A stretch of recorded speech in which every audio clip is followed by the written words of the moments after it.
삼상 8급 건선형 유도전동기 주파수가 50Hz, 회전 속도가 2000rpm이다. 동일한 조건에서 2차 건선의 저항을 변화시켰더니 회전 속도가 1750rpm이 되었다. 저항은 처음에 몇 배가 된 것인가? 삼성 8급 건선형 유도전동기래요. 주파수가 50Hz, 회전 속도가 2000rpm인데 동일한 조건에서 2차 건선의 저항을 변화시켰더니 회전 속도가 1750rpm이 되었다. 저항은 처음에 몇 배가 된 것인가? 예, 저항을 변화시켰더니 속도가 변하더라. 그런 얘기죠. 그래서 이건 이제 사실은 이제 이것도 비례추이의 개념으로 우리가 생각을 하면 되는데, 비례추이의 저항의 개념을 저항을 추가하는 개념보다는 배수로 우리가 주어진 이제 문제로 형태를 해석을 하는 부분이고, 저항 2차 저항을 n배하면 슬립도 n배가 돼요. 이게 이제 비례추이의 개념인데, 지금 그러니까 슬립이 원래가 이제 s가 0.625인데 n배니까 곱하기 n을 한 거예요. 그래서 슬립과 지금 이제 회전 속도의 관계에 대해서 여러분들이 알고 있는 식이고, 지금 s가 0.625니까 ns는 0.625n이 되겠죠. 그래서 이 식을 풀었더니 결국은 뭐가 돼요? 지금 n이 뭐예요? n이 5분의 1배죠. n이 5분의 1배. n이 5분의 1이 나왔다는 얘기예요. 요거 풀었더니 요거 푸니까 n이 5분의 1이 됐다는 얘기예요. 그래서 저항도 처음에 5분의 1배가 되더라. 그런 얘기죠. 저항이 5분의 1배가 된다. 그래서 여기서 중요한 거는 이제 비례추이 개념입니다. 비례추이는 굉장히 중요한 거예요. 시험에 이제 유도전동기에서는 이제 거의 핵심적인 부분인데, 지금 이제 비례추이는 농형은 상관없습니다. 농형은 우리가 인위적으로 제어를 하는 부분들이 속도 제어를 하는 부분이 어려워요. 농형은 슬롯의 어떤 이제 형태라든지 유도 전동기 내부적인 어떤 케이지의 어떤 형태, 그리고 회전자의 형태나 뭐 슬롯, 뭐 이런 경사 이런 것들, 슬롯의 홈, 너비, 간격, 뭐 깊이, 그 다음에 뭐 사슬롯이냐, 뭐 이런 여러 가지 특성들을 이용을 해가지고 우리가 쓰고자 하는 그 부하에 맞는 이제 전동기를 선택하면 되는데, 지금 건선형은 뭐가 장점이냐면 어느 정도 특성에 대한 제어가 가능하다는 얘기예요. 그 제어적인 요소가 있다는 얘기죠. 물론 지금은 이제 유도 전동기 자체가 뭐 건선형이든 무슨 뭐 농형이든 간에 인버터 쓰면 아주 뭐 훌륭하죠. 퍼펙트하죠. 근데 그 전에 얘기를 하는 거예요, 지금. 전에 얘기. 인버터가 도입되기 전에 어떤 개념적인 얘기를 하는 겁니다.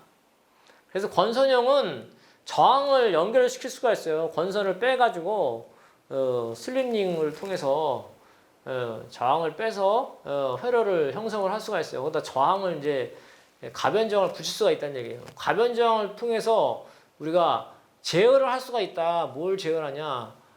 슬립의 변동을 통해서 토크를 조절할 수가 있더라. 그죠? 토크가 우리가 기동시, 그 다음에 부하 특성에 따라 토크를 제어해야 될 필요가 있다는 얘기예요. 어떨 때는 이제 토크가 커야 될 때가, 어떨 때는 토크가 작으면서 회전이 또 빠른 회전이 필요할 때가 있고, 각각의 특성이 다를 때가 있다는 얘기죠.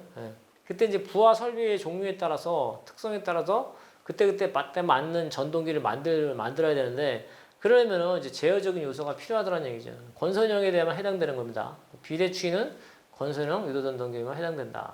농형은 해당 사항이 없다. 그 얘기고요. 그래서 비례추이에서는 결국에는 외부 저항을 삽입해가지고 외부 저항의 어떤 가변 특성을 이용해서 뭐예요? 슬립의 변화를 통해서 토크를 변화시킬 수가 있더라. 그 얘기가 바로 이제 비례추이의 핵심적인 내용입니다. 2차 저항 증가, 슬립 증가, 속도 감소, 토크 증가. 그 그림을 통해서 여러분들이 이해를 하시면 돼요. 이거 외우려고 하기보다는 그림을 통해서.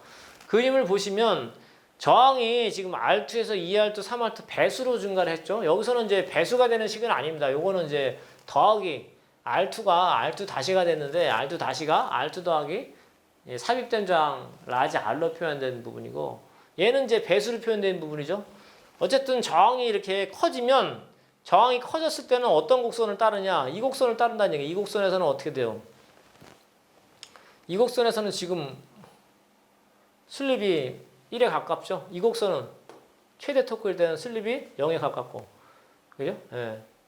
그러니까 슬립이 변하는 거예요, 지금. R2일 때하고 3R2하고 슬립 차이가 나죠. 이게 바로 이제 비례추의 개념이다. 그런 얘기입니다. 그래서 S분의 R2는 가장 중요한 식입니다. 비례추에서는 가장 중요한 수식이에요. S분의 R2는 S-분의 R2 더하기 라지 R이다. 그래서 이 수식 가지고 시험에 문제가 납니다. 예, 과거에도 뭐 냈었고 과거에도 났었고 예, 또 난다는 얘기죠. 기동시 슬립 S-는 1이다. 기동시 S-는 1이다. 결국은 S-가 1이라는 얘기는 뭐예요? 결국은 저항을 엄청 키운다는 얘기죠. 예, 저항을 엄청 키운다는 얘기예요. 저항을 키워서 S가 1에 가깝게 만든다. 뭐 기동시에는 그죠? 예, 기동시에는 어떻게 돼요? 기동시에는 우리가 무조건 토크를 세게 해야 되고, 그죠? 회전수가 적고 그런 특징이 있는 거죠.